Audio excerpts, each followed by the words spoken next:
starting the recording. Yes, actually now it's in a really bad place, so. Oh, okay, so you do see it. Gosh. Okay, you know what I think? Wait, you know, when you go into share screen. Wait, listen for a minute. When you go into the share screen, you know, you can either share the screen that you're looking at, or you can share like number 1, 2, 3. You're right. Yes. Well, when I do Zumba, I make sure to share the screen I'm looking at, because then they see me. But if I don't, so here's a question. How about right now? Do you still see a bar? Now I don't see anything. Very blurry picture. Coming in very slowly. Hold on, it's a bar is gone, but the picture is very. Oh, maybe it's on my end. Okay, then it's better if it's on my end. Okay, oh, yes. No, hold on. I know what's wrong with me. No bar. Okay, lovely. That's it. So we got it. Now, Drora, the last thing I'll tell you, I'm just going to stop and then we're going to welcome people in, is today I am sharing some audio and video, and I'm aware with Zoom, it's not always optimal. It's going to be maybe a little bit grainy. I'm not going to be sharing a whole movie, but I do want to share a few things, and we'll make do with the technology that we have.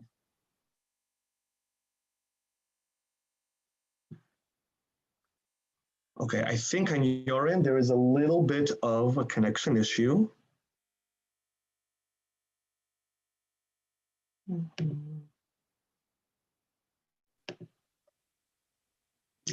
Dora? Yeah, can you try to share one more time and make sure it was on my end and not yours? Yeah, I think it was on your end, but let me just share one more time. Share screen, doing this, share.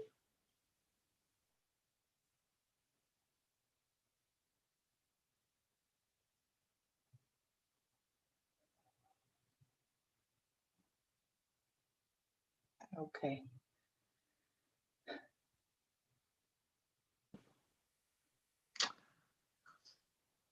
I think it's the connection is on your end. Okay, I'm not seeing it on my end, but we're going to open it and see how people see it. Okay, hopefully somebody will be there that we know. Exactly, and you'll interrupt me if the quality is bad. I'm good with that. Okay. Yeah. So hello everybody, thank you for waiting. We know we opened a little later than usual, so thank you. Welcome. It's actually kind of nice to have people waiting for us. Usually I'm waiting for everybody.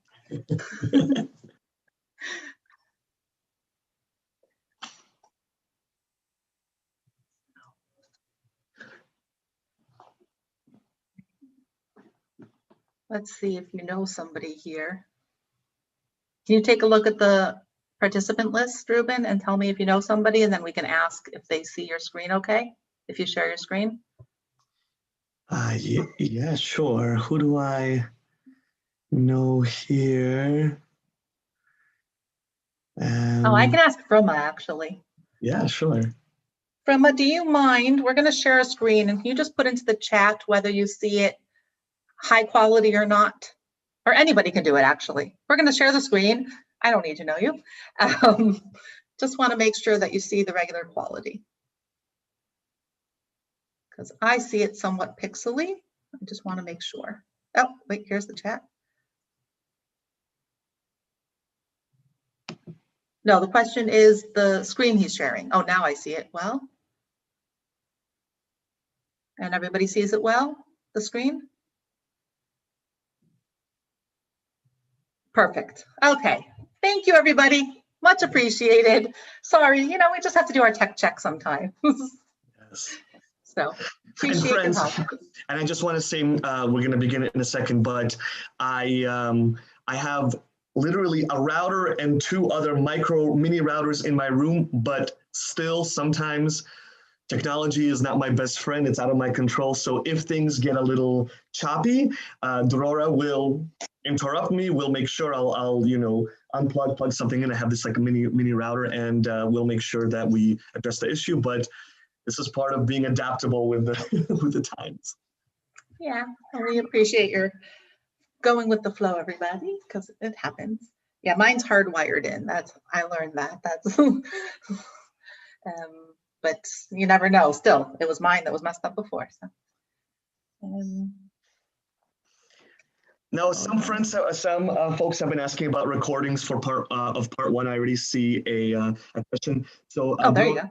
Intro, if you can, again, I've been bothering Dora so much. If you can mention again how they might be able to get a copy if they've registered. I'm comfortable with them having that for their own use and for them to review the information, because there's a lot that we've covering. And then I think that was the main housekeeping thing, was how folks can get a copy of the first and also the second recording if they want. So Drora will address that. And then at the end, we'll also make a few announcements about upcoming talks. So I'll remember that. Well, but I'm going to, I'm putting into the chat right now my email address for any follow-up questions, anything about other programming, and for recordings. Please do reach out to me. I think Ruben just gave a little pitch. So but hopefully we'll remind everybody at the end as well. And I'll put my email back out there. But I think we should get started, because I know it's a very rich program for this afternoon, this morning. It's very hard, this thing, you know? I was about to say for this evening, because I'm in Israel and it's 7 o'clock in the evening. But I see the bright, beautiful sun right in back of Ruben, so it's a little confusing. Yes, 9 a.m. here in Seattle. But definitely, let's get started. Let's get into it. Time is of the essence. I want to be mindful of everyone's time. So first of all, thank you again, IJE, ASF, my dear colleague and partner in crime here, Drora, for bringing me back for the second installment, the second part of this two-part series, and welcome back everyone.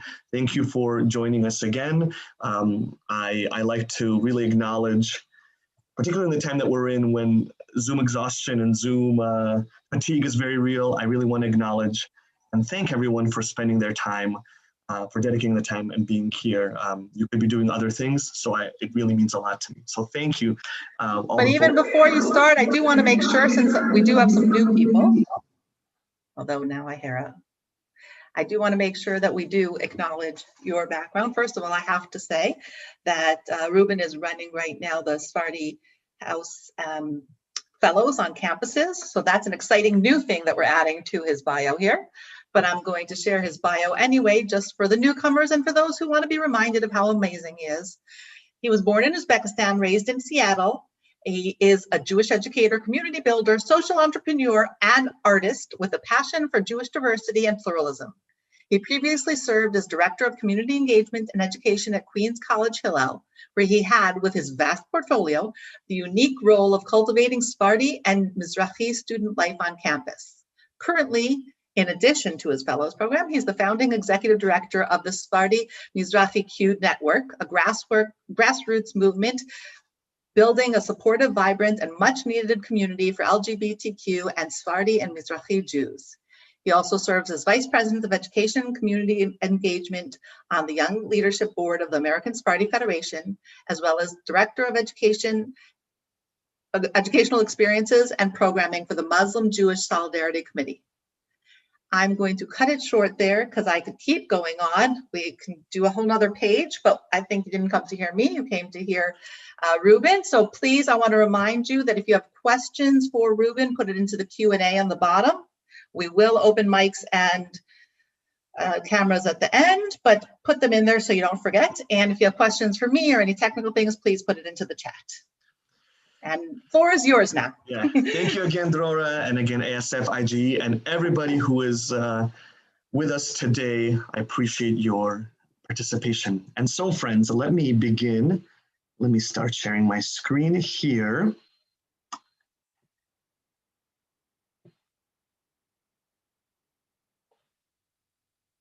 Okay, wonderful. Drora, just a final confirmation. Everything is looking good on your end?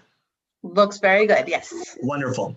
Okay, friends, so we are now up to part 2 of our 2-part series, which honestly could be 3-4-part series, but 2 parts is at least is better than 1. I used to do this talk in 1 hour, and I realized it does a disservice to the topic at hand.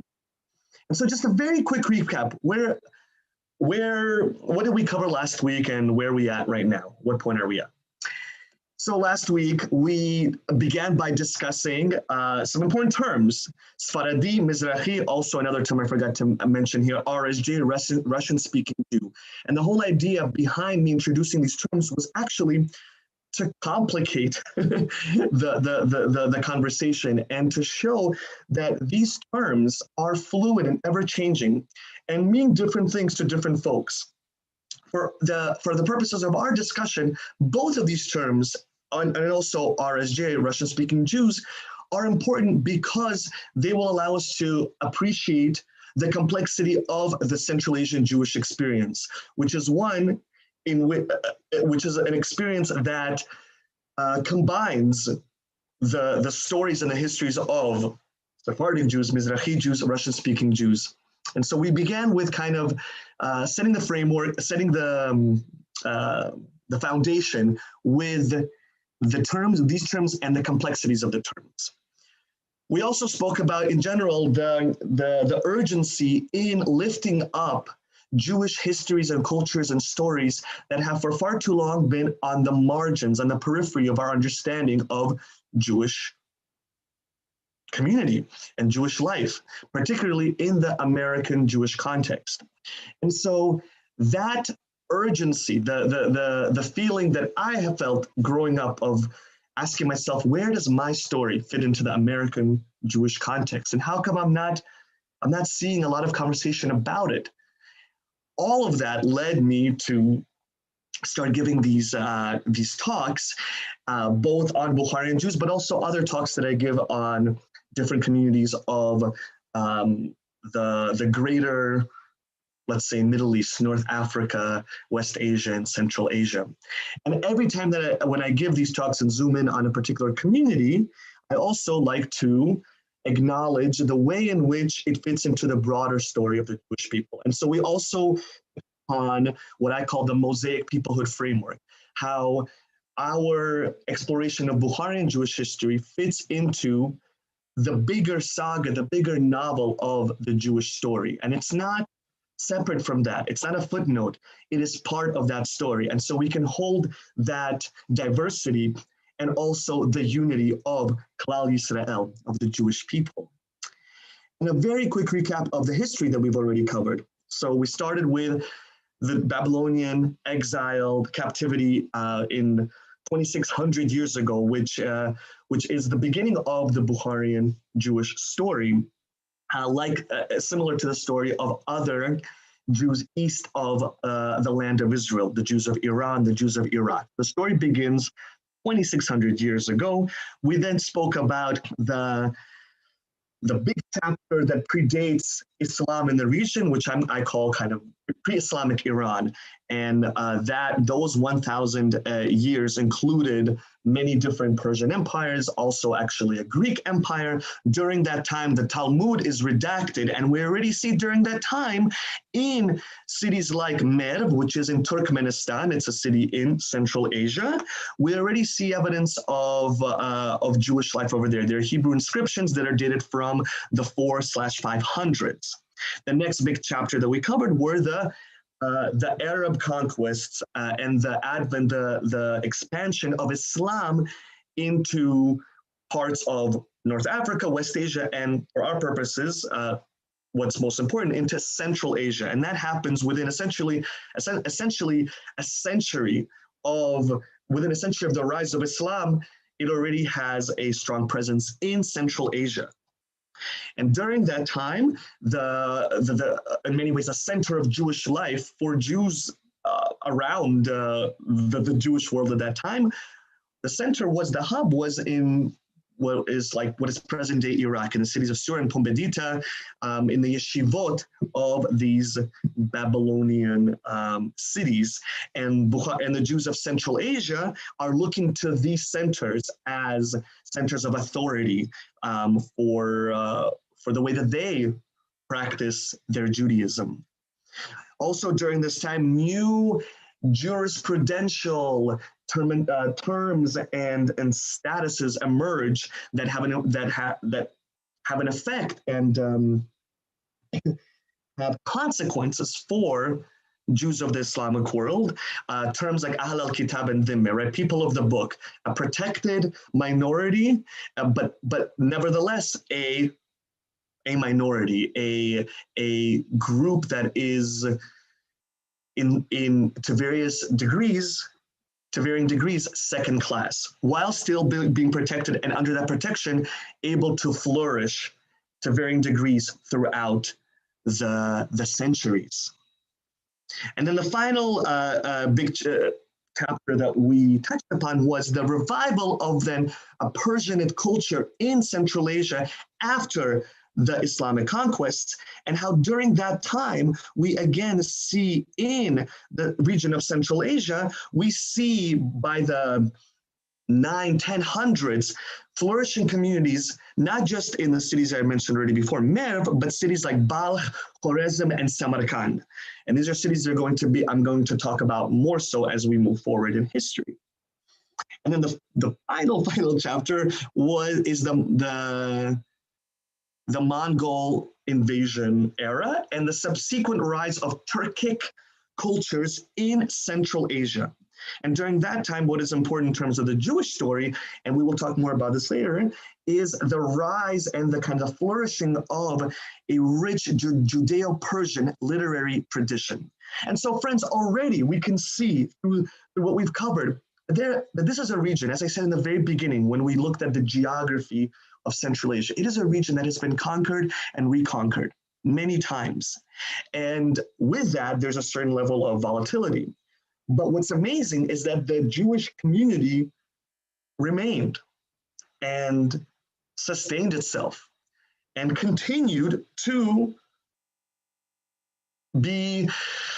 exist, and not just to exist, but to thrive at various moments. And that has given Bukharian Jews a deep sense of pride that throughout all of these empires that have come and gone and religions that have come and gone, they have remained, they've retained their sense of identity, and while being a demographic drop in the bucket. And that gives a real, pardon me, it's a source of a lot of pride for the community. So now moving forward into the next big chapter of our story. I call this the splintering of the Persianate world.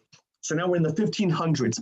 And what happens is, so if you recall, I was talking a lot about in previous slides and last time about how we can look at Jews of the Persian-speaking world as part of one bigger community. And I was saying how it's not so instructive or compelling to actually talk about Bukharian Jews or Iranian Jews or Afghani Jews before the 1500s. They're all really part of this Persian-speaking Jewish world, and there's movements back and forth and exchange of ideas. Now, in some ways, that continues after the 16th century, but in other ways, there is a crystallization of distinct identities. And from that moment on, we can start talking a little bit more persuasively about the Jews of Iran proper, Afghani Jews, Bukharian Jews, Kafkazi Jews of Azerbaijan. And it's related to the reason why we can start appreciating and talking about these communities as more distinct is because of, again, broader processes that happen, broader historical processes. And so what is happening more broadly when we zoom out? We have the emergence of different Perso-Turkic dynasties in this part of the world. The Safavid dynasty in essentially what is Iran today. During this time, for the first time in the history of that region, Shia Islam becomes the official religion and continues to stay, to remain that way and have that status, possess that status moving forward up until present day times in Iran and also in Azerbaijan, which is predominantly demographically Shia Muslim. Whereas the empires to the east of what is present day Iran are still Sunni and emerge as their own kind of independent emirates and khanates. So we have the emergence of the Bukharian Khanate in the beginning of the 16th century, followed by the Emirate of Bukhara. So just different names for these empires that emerge in Central Asia. And so with that solidification and crystallization of the borders of these empires, with that comes a stronger sense of distinct identity among the Jewish communities, while still seeing themselves as part of this Persian-speaking Judeo-Persian diaspora. And so we know at this time in the Bukharian Khanate, so now we can start really zooming in on the story of Central Asian Jews as somewhat separate from that of other parts of the Persianate world. So during this time in Bukhara, there already emerges a mahala, a Jewish quarter, sort of like similar to what a melah was in Morocco. And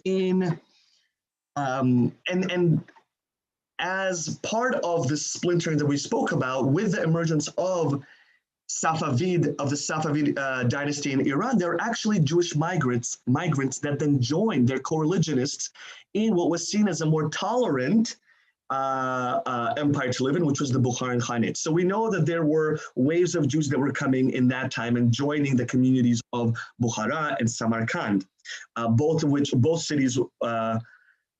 these cities were part of the Bukharian Khanate. And we'll get a little bit more into then the ethnonym Bukharian Jew, because for the first time I'm actually mentioning this empire, right? And it's named after the capital of the empire, which is Bukhara. And actually that is how the name Bukharian Jew emerges, but I'll get into that a little bit more in a second. Now, in the following century, in the 1700s, there are some very interesting stories to tell. I'm going to highlight just two stories that exhibit the ups and downs of this century. So one story begins with a rabbi who actually was born in Morocco, in Tetuan. This was a Sephardic Maghrebi rabbi, and he was actually known as Yusuf Maimun al-Maghrebi, the Yosef Maman, the Moroccan. He was born in Tetuan, but ultimately settles in the land of Israel, which was part of the Ottoman Empire at that point. And like many Sephardic rabbis and spiritual figures, he lived there and taught there. We know that from, starting from the 1600s, particularly the northern part of the land of Israel became an important hub of Sephardic intellectual, spiritual, and mystical conversations and ideas. And so Rabbi Yosef Maimon ends up in Israel, and he is a rabbinic emissary. So he needs to raise funds for his yeshiva in the land of Israel. And so he starts traveling to other parts of the Middle East to gather money to support the yeshiva, and finds out about this very successful and relatively well-off community. At least some folks in the community have that level of wealth, and he visits this community to raise funds for his yeshiva.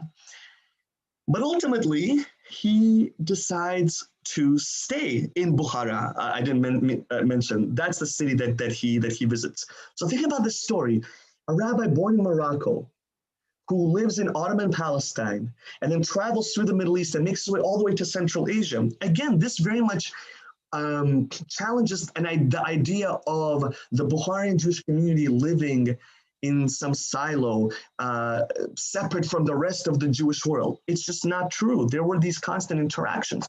This is just one example of that. So he settles in this community, and the story kind of goes, there are many ways that the story is told. One telling of the story, one recounting of the story is that he saw a community that was spiritually and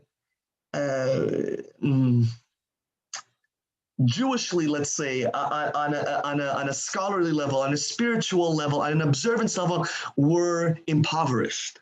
That they were not, they had kind of, fallen off the path. And it was he decided that it was his mission to stay in the community and to ensure that there is a vibrant and robust spiritual and halachic and intellectual presence in this community. Well, that's one way of looking at it. Another way, and various scholars have written about this, was that Rabbi Yosef Maman, who was a Sephardic Jew, and I'm here using the more narrow sense of the word, right, coming from Spain, ending up in North Africa, maybe Rabbi Yosef Maman, what he saw was just a different kind of Judaism. Maybe the liturgy that he heard, the way that Judaism was observed was just merely different and was reflecting a more local expression of Judaism. And so instead of thinking of the community as being impoverished in these ways, a more critical lens through which to view it is that the community was expressing its Judaism in its own local way. And we actually have evidence that there is something called the Khorasani Nusach. There was a different kind of liturgical tradition of that Jews of the Persian-speaking world, particularly the northeastern part of the Persian world, a Nusach, the rite that they used was distinct. So whatever the story is, ultimately, Rabbi Yosef Maman, though, does settle in, settle in this community and marries into a very influential family and ends up being an important part of the community. And from him onwards, we can actually start talking about the transition of the Nusach, the rite, the liturgy of Bukharian Jews, the transition of it from what we could consider the Khorasani tradition to a more mainstream Sephardic Nusach. Now, even that, the story is more complicated because throughout time, as I was saying beforehand, there's been an interaction between the Jews of the Middle East and the Jews of Sepharad. But this is an important watershed moment where we actually come even more into the fold of the pan-Sephardic world in a way that is a bit ambivalent, right? So, but what we cannot debate is that Rabbi Yosef Maman has an important effect on the community and begins this dynasty of rabbis that the Bukharian Jewish community is very proud of. And this begins with him, and then the folks that follow him. The other important part of this century that deserves just a little bit of mention, even though I can speak about it, it could be its own lecture, is the story of the Chala, crypto Jews. Now we know that the story of Jews who are forced to convert to another religion but secretly keep Judaism, keep their practices and retain their faith. We know that this is a story that has happened in different parts of the world. A famous one is the crypto Jews, the Anusim of the Iberian Peninsula, but there are also moments and that happens under Catholic rule, but there were also moments under Islamic rule where communities were given an option to either convert, to leave, or to face the sword. And so this actually also happened in pockets of the Bukharian Khanate. And the Jews, these crypto Jews were known as Chala, which essentially means like neither here nor there. Ultimately, most of these Jews, or a large percentage of them, came back to practicing Judaism outwardly, but others did not. And so there are folks living in or of Afghan descent and Tajik and Uzbek descent who have Jewish lineage because they are part of this community. So much more to say, but I will move on. And I hear the light is bright. I apologize that the light is a bit bright behind me. The sun is shining pretty brightly. I closed the shades, but I think it's still a bit difficult to see me, but it's okay because we're really focusing right now on the slides. But when you stay to your left a little bit, then it's perfect. There you go. Beautiful. Look at that. Thank you. So, now, we spoke a little bit about, right, the splintering of the Persian world and how this has had an effect on the communities and their interactions, the Jewish communities of these regions. And so there was a certain rupture between the Jews of Iran, of Central Asia, Iran, and Afghanistan, right? Where, as I said, now because they were part of these empires that had clearer borders, movement back and forth was not as easy. At the same time, there's also a level of continuity. So, for example, an important story here are the Jews of northeastern Iran, the Jews of the city of Mashhad, Mashhadi Jews as they're known. What happened there are a few different episodes and stories about particularly the Jews in this region, because this region was the closest to Afghanistan and Central Asia. There are stories and accounts of Jews moving, and whether because of, via trade or just corresponding with their co-religionists in neighboring empires. We have stories of that happening already. But a really important moment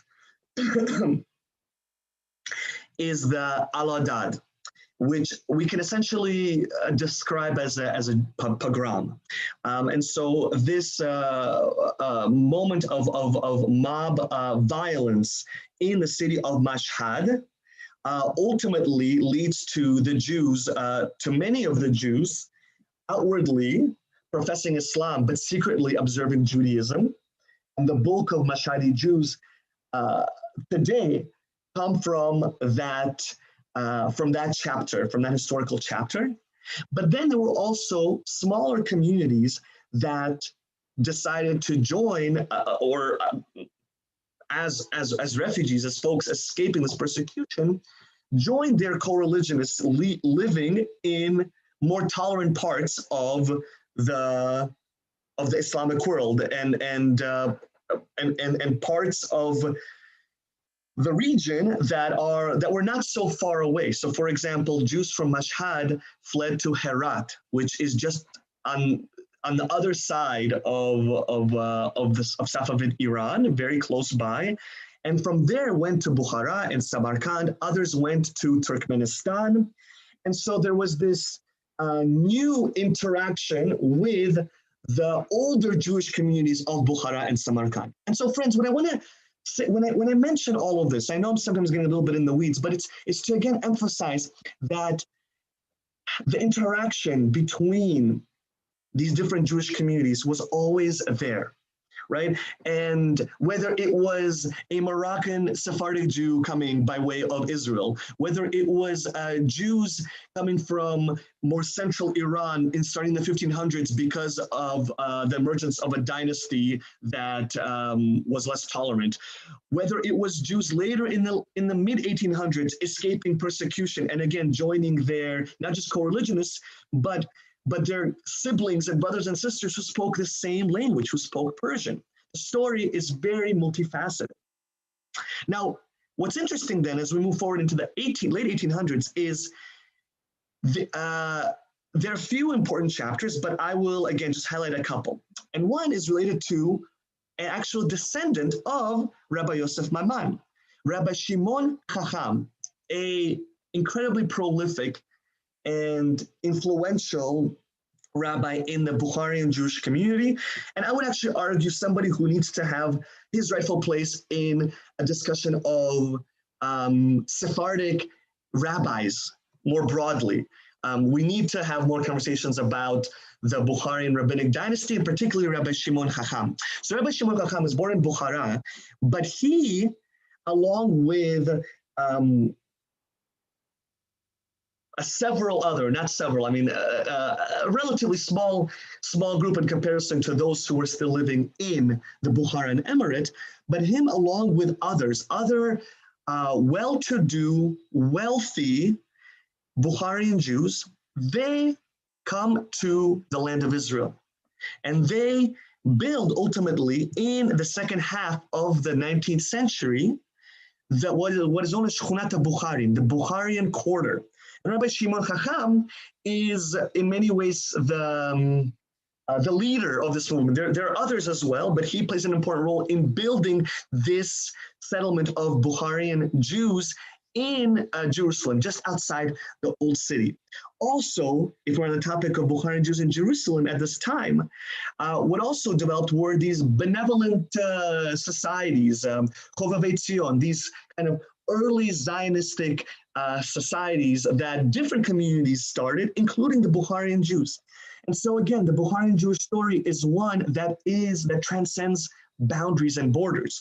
We already have in the 1870s a vibrant, kind of a small but mighty community of Central Asian Jews in Jerusalem. Now, what are the main professions of the Jews at this time? Pardon me, I'm gonna take a little sip of chai here. And I actually want to say a little bit about this teapot, but I'll say it in a second. So the main professions of Jews at this time in Central Asia, many of them are merchants, and some of them are actually then are able to acquire a relatively large amount of wealth through that work. And these are some of the, among those Jews are some that ended up in Jerusalem. Other Bukharian Jews, Central Asian Jews, work with textiles, silk dyeing. They're often referred to as the people with the blue stained fingers. And so a lot of work with silk and with cotton and textile production, that's also what many Bukharian Jews are doing. And we can really start talking now about this term, and this should say first coin, apologies for that. We can really start talking about the term Bukharian with the arrival of Russian and British travelers to the Bukharian Khanate, right? And this starts happening in the 1700s. Prior to that, the Jews of the region essentially referred to themselves as Israel or Yahudi. They were just Jews, right? They didn't have to put a special title on themselves. They were the Jews of the area. Often, we know this also when I was talking about the term Mizrahi, often what happens is an outside force, an outside power kind of imposes or coins a certain term that then is reclaimed by the community. And that's what happens with the term Bukharian Jew. It's not a term that had always been there, but it is a term that kind of gains momentum during the later parts of the Bukharian Emirate, because these were the Jews living in the Emirate of Bukhara. So they started calling them Bukharski Evrei, Bukharian Jews. Now, there are also other chapters to the story in terms of the ethnonym, and we'll get a little bit into it, but it is actually a bit complex. This is part of the story of how the name came about. And so a Jew could be living in Samarkand, a Jew could be living in another city that isn't necessarily the Emirate of Bukhara, but I'm sorry, that isn't Bukhara, the capital, but because they're living in the Emirate, that's how the name emerged. During this time also, particularly as we're getting into the 1800s, there emerges a distinct Central Asian dialect of Judeo-Persian. Now, Judeo-Persian is a term that essentially refers to the different Jewish dialects of Farsi, of Persian, that emerged throughout the Persian world, and there are many. But when we talk about Bukhari, right, or what is known as Judeo-Tajik, or Bukharian, the Bukharian language, when we talk about that, we're talking about the particular form of Judeo-Persian that emerged in the emirate of Bukhara. And that takes on some distinct peculiarities. And this really begins to happen in the 17 and 1800s. I want to show you here a few photos of the Bukharian quarter. So we have over here, Bukhari. This is in Jerusalem. You can see this today. It says the streets of the Bukharians, right? And this street name still is there. You can find the sign in Jerusalem. And over here is a stamp with an image of Rabbi Shimon Chacham. It's an Israeli stamp. Behind him is an important, what was known as like a palace in the Bukharian quarter. But it's interesting how, this, the story of Bukharian Jews has made an impact on the history of Israel.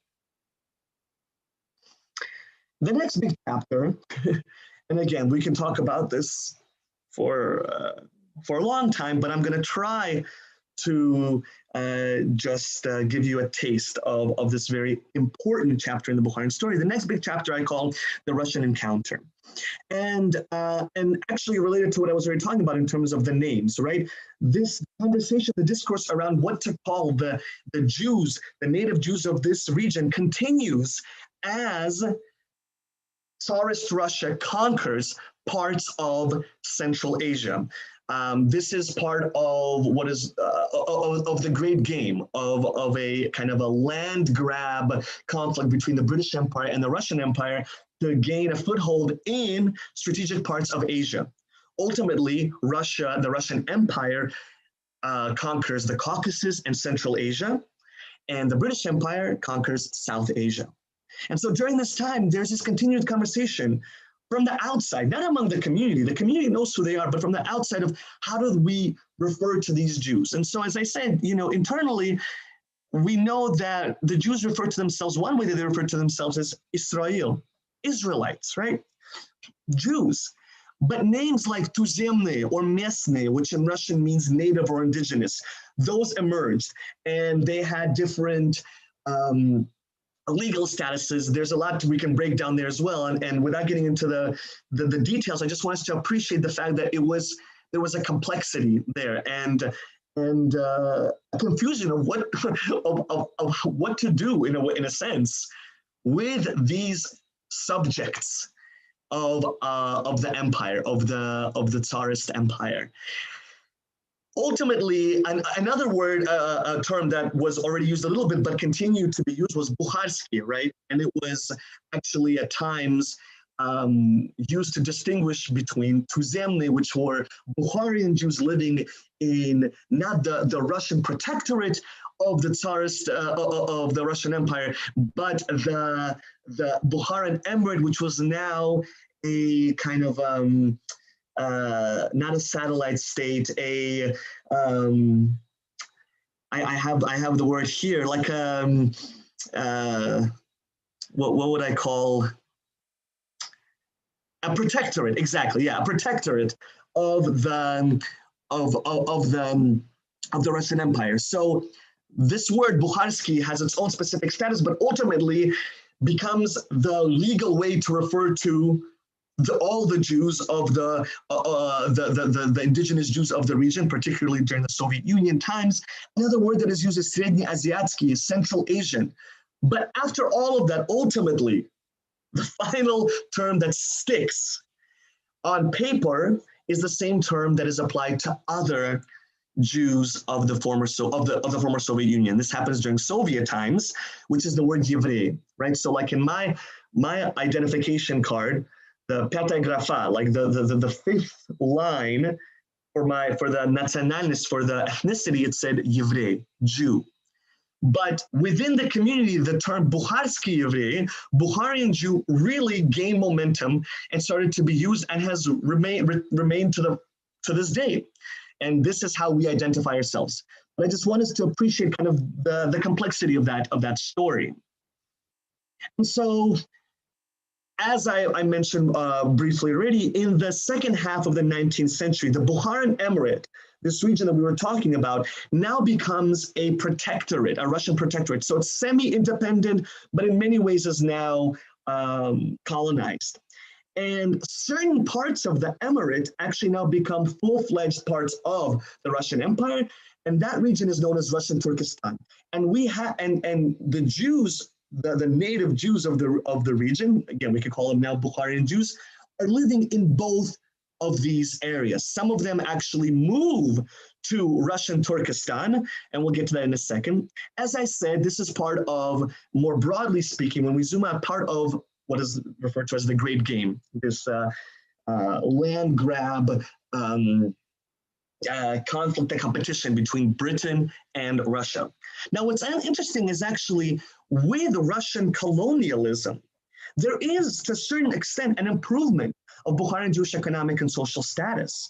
The rules that were governing their citizenship and their status under particularly the last years of the Bukharian Emirate no longer applied, right? They were no longer dhimmi. They were no longer a protected but second-class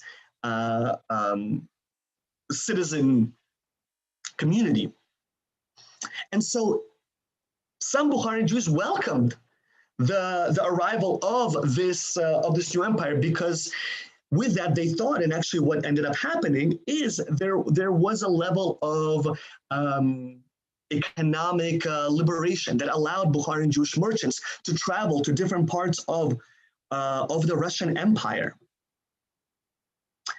And also, as I said, to parts of what was then considered Russian Turkestan. Now, again, the story is complicated, and not everybody welcomed this colonization. And quickly, by the way, the kind of anti-Semitism that was already deeply entrenched in the Russian Empire started rearing its ugly head over in this region as well. But we can kind of almost see the initial empowerment of Bukharian Jews as a tactic of colonial rule, right? Kind of divide and conquer, empower certain groups to gain their favor. It's a classic tactic.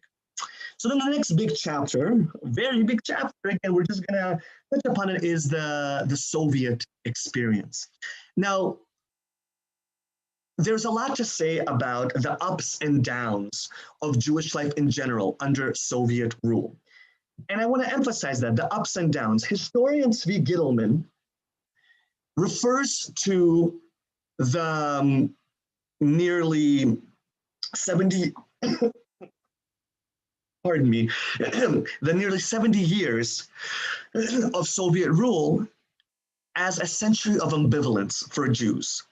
And so, friends, just like when I said before that we can't paint with a broad stroke Jews living under Islamic rule, how there are ups and downs. The same thing with Jews living under the Soviet Union. There are moments of social mobility and economic access to different economic opportunities and professions, and that's one part of the story. At the same time, another part of the story is the religious clampdown, the persecution that Bukharian Jews, like other Jews, faced. There was a particularly severe form of persecution for those who were the wealthy families, those who had acquired wealth through being successful merchants, for example. And so we need to understand all of that. And on the topic of that persecution, what happens in, we already spoke a little bit about it in the 1800s with the establishment of the Bukharian quarter, but particularly with after the Russian Revolution and the subsequent clampdowns that happened after that, there was a significant migration. Relatively speaking, still, the majority of Jews were living behind the Iron Curtain, but there's an important migration chapter of migration to pre-state Israel, to Palestine, by the more wealthy Bukharian Jews who had a lot to lose and were really in danger at that time. They traveled to British Palestine, to Ottoman and then British Palestine, but also to Europe, to the US and to Egypt. And these are actually chapters of the story that many even Bukharians don't know about, that in the 20s, 30s, and up into the 50s, you had these communities emerging in the land of Israel, in places like France, and also in the US. Now, the next big chapter in the story is connected to World War II. And I also know that we are getting closer to the end of time, and there is apparently a gray bar that emerges. I think it's when I click on my cursor, and apologies for that, but I don't think it's created too much of a distraction right now. So during World War II, many Bukharian Jews served in the army, in the Red Army, and were proud of fighting fascism. And we have many decorated veterans in our community. During this time, and some of them were prisoners of war and have really horrifying stories to tell. During this time also, Ashkenazi Jews that had already been coming more kind of as a trickle to Central Asia, there's this unprecedented migration of Eastern European Jews who are escaping the violence and the Nazi occupations and what would come after that for the Jews who were able to escape that and find refuge in Central Asia. And so for the first time, there is this encounter on a bigger scale between the native Jews of Central Asia, the Bukharian Jews, and their Jewish brethren coming from places like Ukraine. And actually in my family, there's a story like that. My great aunt was an orphan. Her whole family died in Ukraine at the hands of the Nazis. And she had escaped, and on a train came down as a child to Central Asia, grew up in an orphanage home, and married into a Bukharian family. And she's part of our story. And in fact, actually, there were Bukharian Jews who housed and sheltered. That is my great-grandmother. That's part of her story. She housed and sheltered Ashkenazi Jewish refugees. So it's a really beautiful story of, again, how the Bukhari story fits into this bigger mosaic. The first and big migration wave we can talk about, we've already spoken about these smaller but important ones to pre-state Israel specifically. But the first big wave happens in the 70s, right? As part of a bigger wave of Soviet Jews who were leaving from different parts of the Soviet Union. And this is connected to the Free Soviet Jewry movement, which begins in the 70s and really gains momentum in the 80s. I wanted to show here just two images of that relate to the stories I've been sharing so far. So we have on the left a photo of David Rybakov, who was actually a board member of the American Sephardi Federation and a successful businessman. He was born in Bukhara. His family escaped to Egypt, then to Brazil, and ultimately the US. And in the US, he actually played an important role in New York in the Sephardic community and in the building of a Bukharian community. And so folks like him and others who were the first kind of the pioneers in Queens, they started setting the groundwork for the really big migration that would come starting in the 70s, but really in the late 80s and early 90s. And here on the right, again, just to show that the story is multi-layered, that we didn't all come in the late 90s, you have here records from Ellis Island of Bukharian Jews, here by the last name Aminov, coming to New York in the 20s by way of Constantinople, by way of Turkey. All right. So we've covered a lot about history, and in doing that, also started appreciating more different parts of Bukharian culture. What I want to do now, and I'm gonna be very transparent about this, is with your permission, friends, I would like to go for another 10, maybe maximum 15 minutes, Those of you who have to leave at the hour mark, again, completely understand. I want to be mindful of your time. You can ask Drora for a recording of this talk, and that way you will not miss out on anything. And those who can stay for a little bit longer, I also appreciate that and appreciate your time. And so I wanted to show this map right now of the Soviet Union as it was from, in the first decade, there were some reconfigurations of different republics, but ultimately, this is the way it crystallized and stayed until '89. Many of you here might remember seeing this on the map when you were in school, right? I was born during this time. I was born in the final years of this experiment, we can call it the Soviet experiment. And then by '91, the Soviet Union collapses, the different republics gain independence. And so this is a map of how Central Asia looks right now, right? With Uzbekistan being an independent republic, same with Turkmenistan and here in the Caucasus.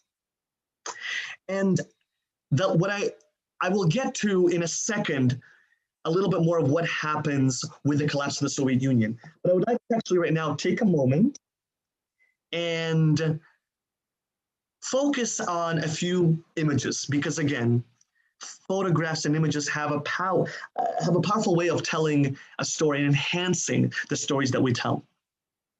And so this is a series of photos from 1865. We're really blessed to have these photos from, my goodness, well over 150 years ago. If I do the math correctly, yeah, I mean, we're talking about, yeah, about 155, 160 years. And so, pardon me. I want to show these photos for us to dig deeper, to delve deeper into the culture of the community and the ways in which various cultural forms have continued to the present day. And when I show these photos, I don't want us to think that this is, necessarily how the community is right now. I don't want us to essentialize the community, but photos do have, as I said, this powerful way of telling a story. This is a series of photos from a Bukharian wedding in Samarkand, courtesy of the Library of Congress. Now, this is the women's celebration of the wedding. Now, again, start taking note of some of the attire, of the musical instruments here, right? And this is a photo of the relatives entering the house of the bride. This is a photo of, a lot of life at that time was gendered, right? And so this is a photo of the men actually discussing the dowry. This is the chuppah. This is the wedding. Right? We see the talit above the bride and the groom. And so again, start asking yourself, what are the commonalities as we are honoring the distinct nature of this community?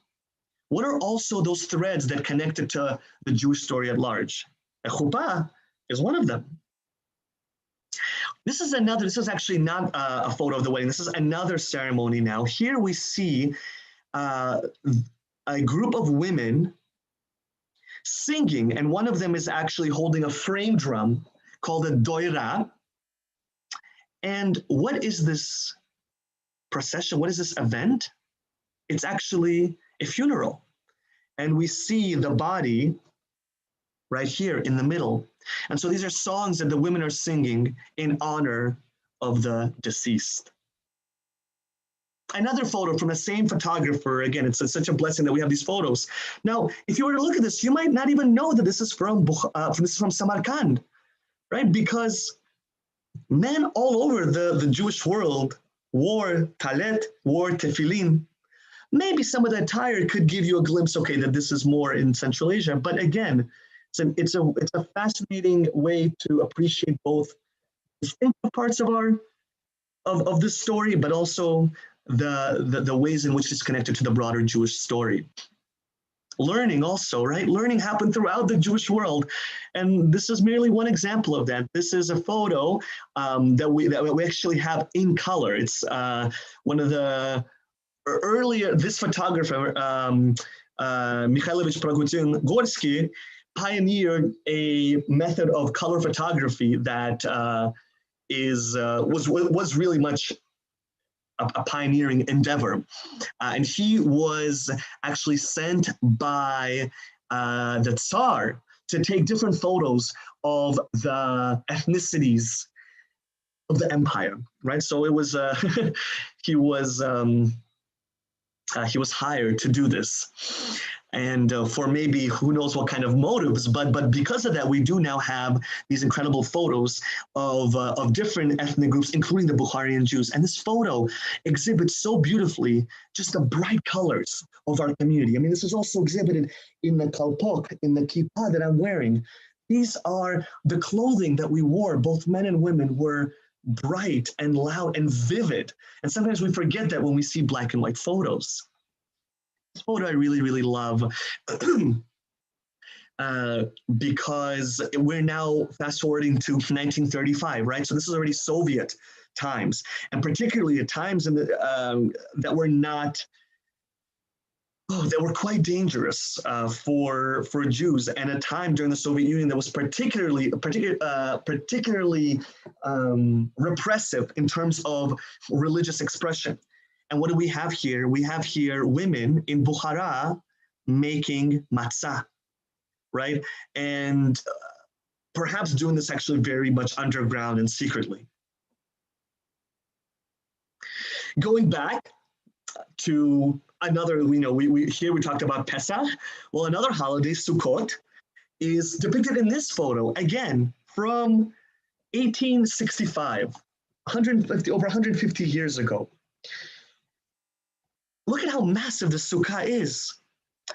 And we see this family, they're sitting on the floor. Again, we see some of the garb that they're wearing, which continues to influence some of the traditional clothing that Bukharian Jews wear today for weddings and other festive occasions, the kippah that I'm wearing. And so we see, again, some things that are perhaps more distinct to this community, but then other things that connect us to the broader story, which is Sukkot. This is another photo of the sukkah.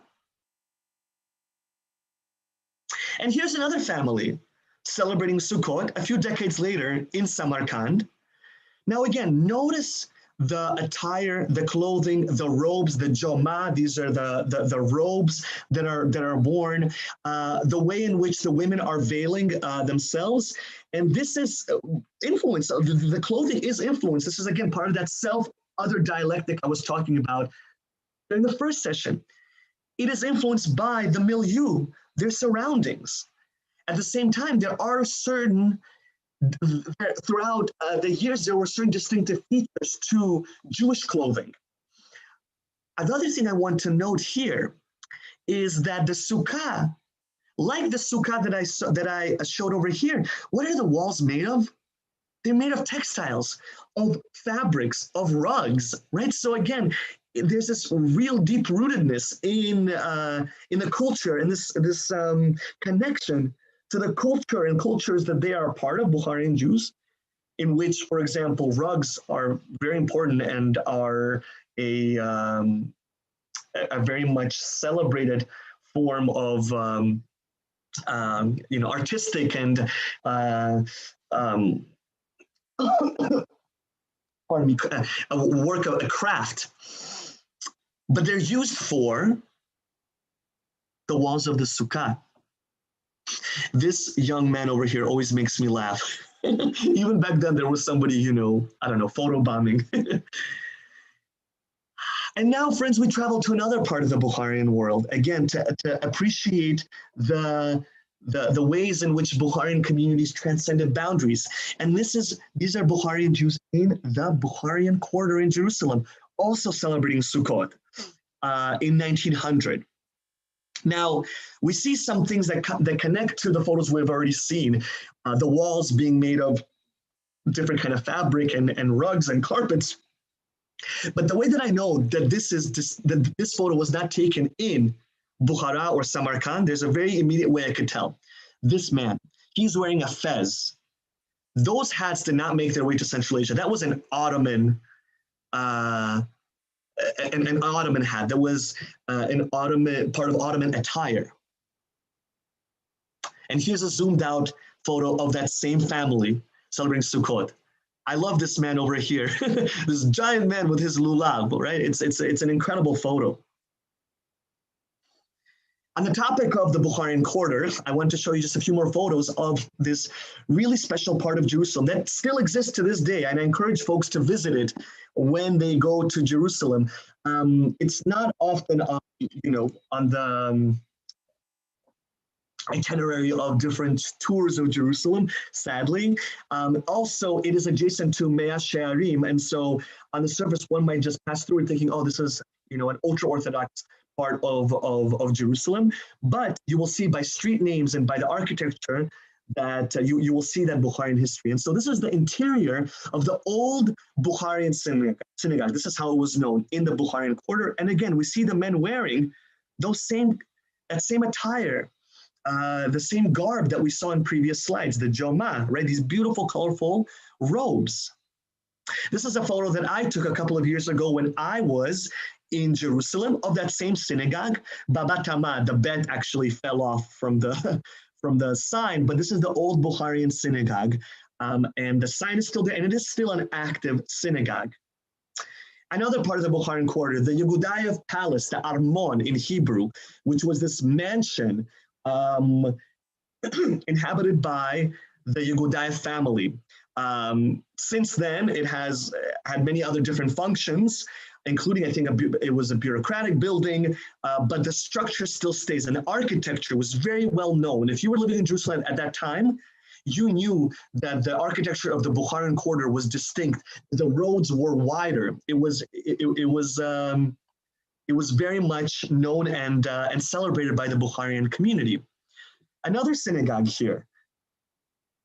This one, there are so many. You walk along these streets and you see all these different synagogues founded in the late 1800s. It's like every family had their own Beit Knesset. This one was founded by Achim Yisacharov Babayov, the Yisacharov and Babayov brothers. And by the way, the ov, if you're curious how that is a suffix that emerges with the conquest of the region by the Russian Empire. Right, and so ov is a Russian suffix, and what then happens is many of the Bukharian Jews, who maybe up to that point were known just as this person, son of that person, they might have had what is called a lakam, like a nickname as well, or a title like qazi, which is just like a dayan, like a judge, but they wouldn't really have a Western surname, last name. But with Russians coming into the region, that changes, and they have to adopt that. And so if you, let's say your father was Yisachar, maybe from that moment on, you're known as Yisacharov. That's how my name is, Shimonov, right? Of Shimon. And this is the interior of that Yisacharov synagogue. Another street, this is the street Avraham Talmudi. He was the chief rabbi of the Bukharian quarter, and there's a street named after him. And this building is actually the Davidov house. It's hard to see. To the right, there's a little explanation of it. But again, you see these mansions everywhere.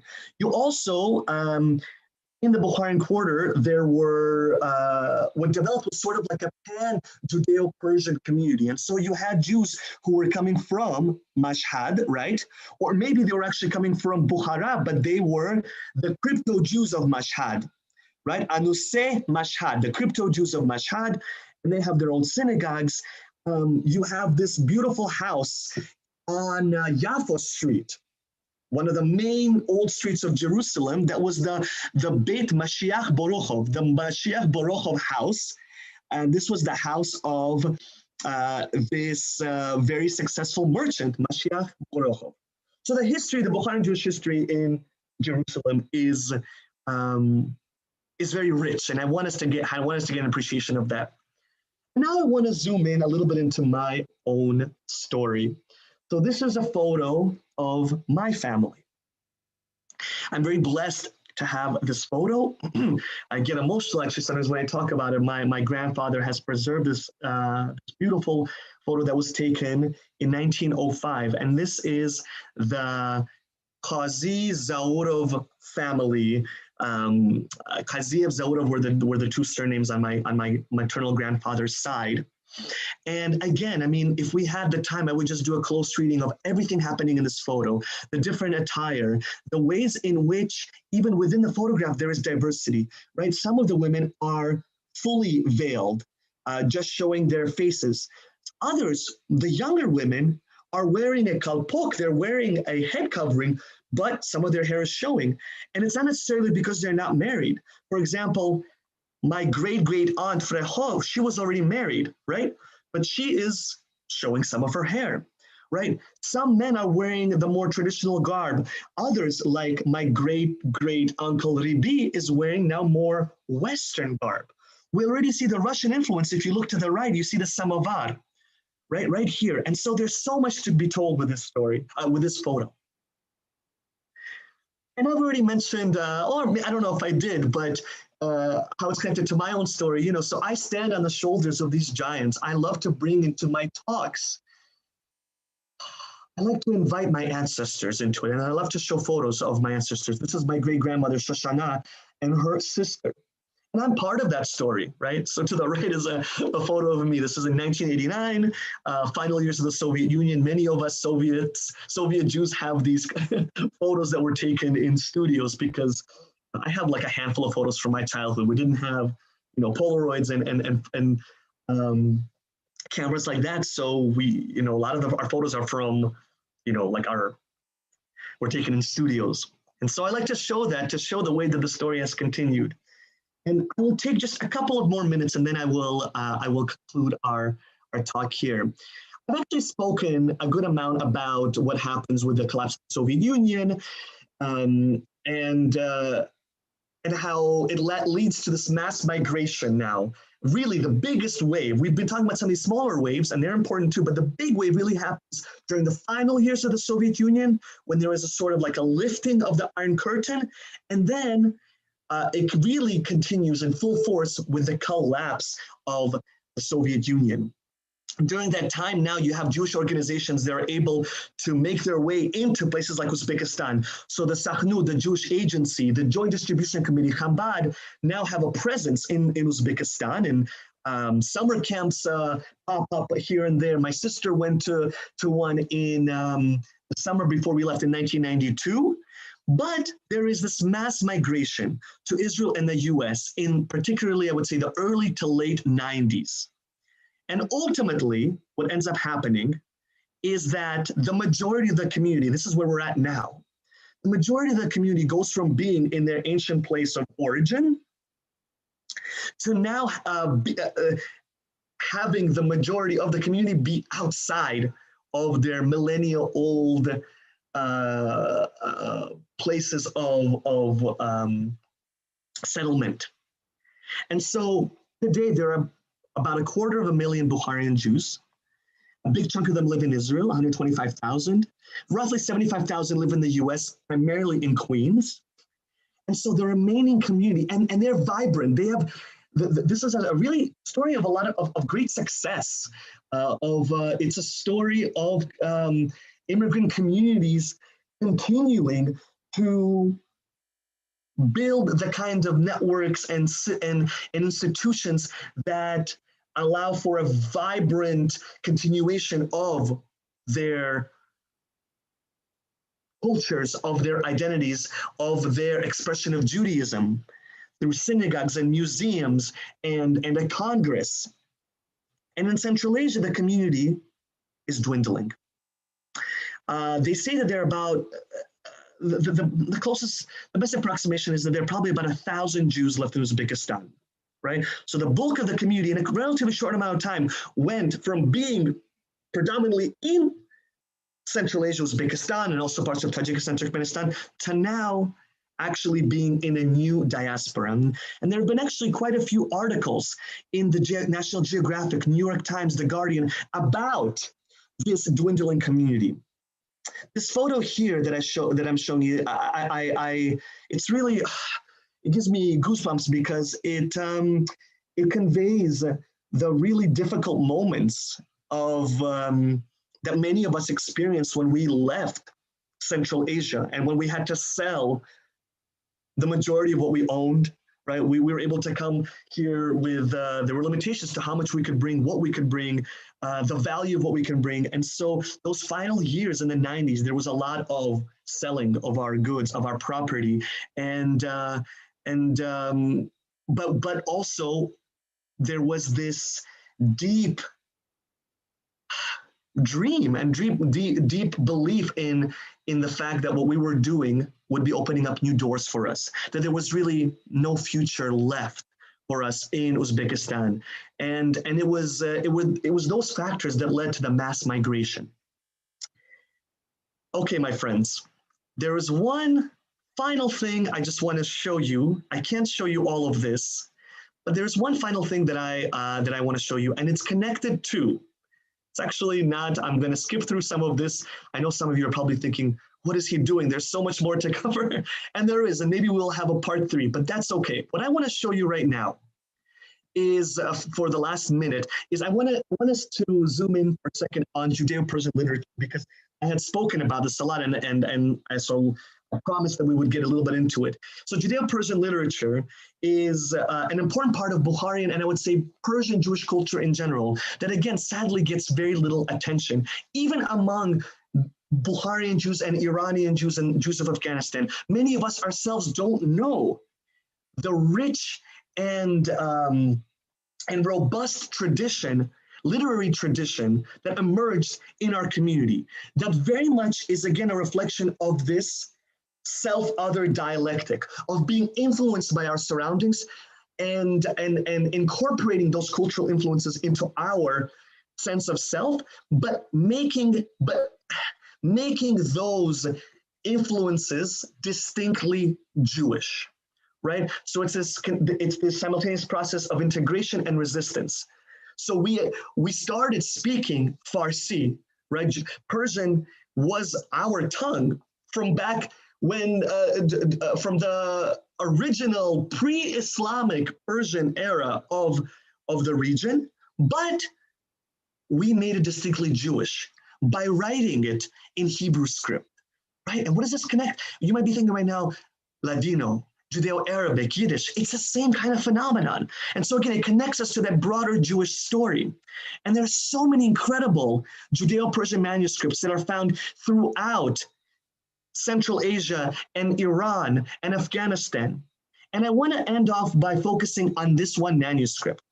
This was a poetic versification of the Torah written in a highly stylized Persian literary way, influenced by Islamic Persian poetry, but the content of it was the Torah. And the author, the poet, this prolific figure, Maulana Shahin Shirazi, he wrote all of this in the 14th century, in the 1300s, and it was, it would be written down by hand as manuscripts. Well, then fast forward a couple centuries later, and we get to Shimon Chacham, that rabbi I was telling you about, and he in Jerusalem takes advantage of the printing press that is now available in Jerusalem and starts printing en masse all of these incredible treasures of Judeo-Persian literature. And so we have here, right, Shahin Torah, right, the Torah by through the perspective of Shahin, Maulana Shahin, right? This is Hebrew script, but this is actually Judeo-Persian. And it was known as the Musa Noma, the Epic of Moses. But who is the publisher? Shimon Chacham. And just this is a glimpse into this book. I was blessed to get this. This was published in the late, I think 1890, in the 1890s, and I was able to get a copy of it from Yale University Press. And we have so many. I just wanted to show you that these are some of the manuscripts of it, the illuminated manuscripts. But we have so many different books that Shimon Chacham, this prolific translator, editor, commentator, publisher, that he made readily available. And when these books were published in Jerusalem, they then made their way back to the communities in Central Asia. So there was this connection. And there were dozens of other books that he published. I just wanted to very quickly show you some of this. He had his own tafsir, his own Judeo-Tajik Persian translation of the 5 books of Moses. He also published a Bukharian Haggadah, which included Judeo-Persian versions of various songs like Echad Mi Yodea, Who Knows One, right? In Farsi, it's Yakumin Ki Medonad. And that is exactly what we have here. I know it's probably hard to see because the photo isn't, it's not taking up the whole slide. But while this is Hebrew script, this is Persian. Okay, friends, I will stop sharing now. I'm aware that I went well over time, but I'm amazed that 40% of folks are still on this talk, and I truly appreciate that. What I want to say right now, friends, is I want to say a couple things. Number one, some of you might be upset because you saw that I skipped over some slides. I skipped over food, I skipped over the musical tradition, and you know what? That's okay. This always happens, and I feel okay with that because I do want to drive the point home that we cannot cover everything, even in 2 sessions, right? It would be silly of us to think with any community that we can do it justice by covering it all. This, as I said in the beginning, is the tip of the iceberg, is to whet your appetite. And I hope your appetite has been whetted. And the final thing that I want to say, coming back to how I began, is I hope that my presentation here and our conversation here, you need to offer a class. Okay, we'll talk to ASF. We'll have another part for folks who won that. If you you only read the last comment. There are 3 other here you go. You've got 4 or 5 here. It's not just one. Thank you so much. We're gonna have to talk. I get really excited about this talk, and so I can only rush it so much. So again, I apologize for those who might be a little bit frustrated by it, but it is exactly how it's meant to be. And so the way I want to conclude, friends, is saying that I hope our journey for the past 2 sessions has allowed us to gain an appreciation for a tile in that mosaic that maybe hasn't gotten the kind of attention it should have. But at the same time, I hope in delving into the multifaceted story of Central Asian Jewry, of Bukharian Jews, that we're also able to connect it to our own lives. And in exploring this story, gain a deeper appreciation for the beautiful story that is Klal Yisrael, that is the Jewish people. Thank you all so much. Stay healthy and safe throughout this time, and hopefully— You can't leave without a few questions, but before I'll open it up, if you don't mind. But before, yes, we definitely have to have Ruben back, and I appreciate all of your comments on that, and Ruben and I will figure out a time. In the meantime, you can continue to see the Bukharian community in Queens. Like Ruben was telling us, there is a large Bukharian community in Queens, and we'll be going on tours there with Menashe Chaimov over the next 2 Tuesdays. Does not contradict having Ruben back, because there is so much to say about it, and we will definitely not cover all of it. And Ruben has his own way of telling us things and own things. So I do want to just point that out. And we are also having Ruben back, not on this talk, but we will be having him back on Arabic Language Day, in order to give us some insight into some calligraphy. And I'm very excited about that one, actually. I mean, I'm excited about all of it, but that one in particular. I have to tell you also, I was very excited. I know I'm talking too much, sorry. But when you mentioned Shaheen, I'm right now editing a course that we're going to be launching in February, the end of February, on Persian Jewry. And so we have 2 full 10-minute sessions on Shaheen. So it was really lovely when you can pull it all together. So that's my little thing. You see our New Works Wednesdays up here too. I hope you'll reach out to me. I gave you my email for those who need recordings either from last week or from today. And again, just keep encouraging Ruben, so we'll make sure to have him back. Are you okay answering a few questions? It's up to you.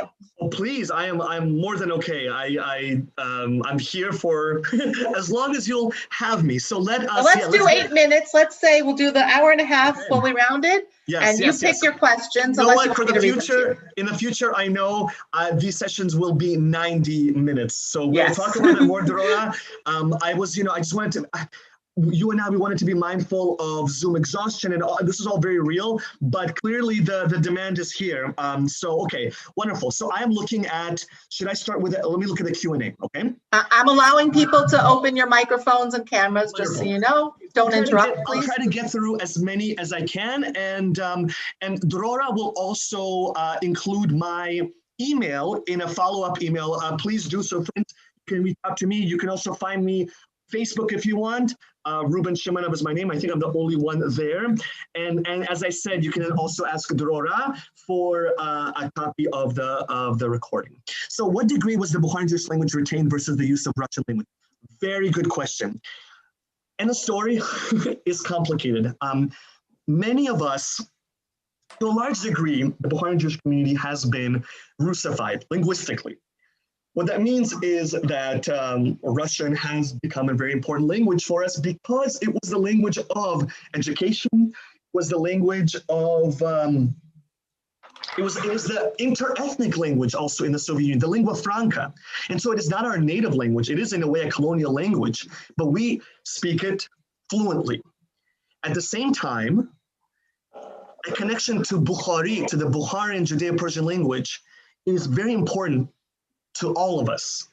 Regardless, folks in the Bukharian community speak it to varying degrees. Some speak it fluently to this day, including some of the younger generation. Others, for example, myself, I was born in Tashkent, which was a more kind of a Russified city for different ethnic groups, actually. It was the capital of Uzbekistan. It was designed to kind of be like the Moscow of Central Asia. And so I grew up with hearing Bukhari, but I did not speak it so well. I could understand it, but I couldn't speak it. I couldn't speak, proficiently. Whereas some of my other relatives in cities like Samarkand or Dushanbe in Tajikistan would. Regardless of the extent to which Bukharian Jews speak it, it is an important part of Bukharian Jewish pride, and we will still be using words, even if we're not speaking it fluently, we will be using various words as part of our Russian conversation or English conversation. Obviously, also, Bukharian shows up in our discussion of when we talk about food, right? The names of the different foods, like say osh piozi, which means the meal of the onion. This is like classical Farsi, and so we'll use that to refer to that kind of food. But it is an issue. It is something that many in the community are trying hard to preserve, right? And we know that the reality is it is an uphill battle. Once a community leaves its kind of place of origin, it's harder to retain those linguistic ties, but the effort is there to ensure that the newer generation continues to have some connection to the language. This is connected to the other question: what languages dominate in the community today? So we definitely speak Russian, and we know it well. Even the generation of folks who were, born in the States. Let's say a family came in the 80s or 90s, and their children, they will know Russian, and they will also know English very, very well. Now, what's the word? Insert Hebrew in the Israeli context, which is another very important discussion to have about the role that language plays over there. So you have English and Hebrew as important languages in the community, particularly intergenerational languages. Russian is still also important. And on top of that, Bukhari to varying degrees of use is used in different ways. I mean, you will still have rabbis giving talks in Bukhari, or maybe Russian sprinkled with Bukharian. And so it's the story again is complicated, but Russian is an important language. A lot of the newspapers will be written in Russian. There might be some sections in English, some in Bukhari, but most of it will still be in Russian. In terms of resources on Bukharian Central Asian cuisine, I will send in a follow-up email, I'll send Drora some links. You will get some follow-up links, including things that I didn't get to talk about.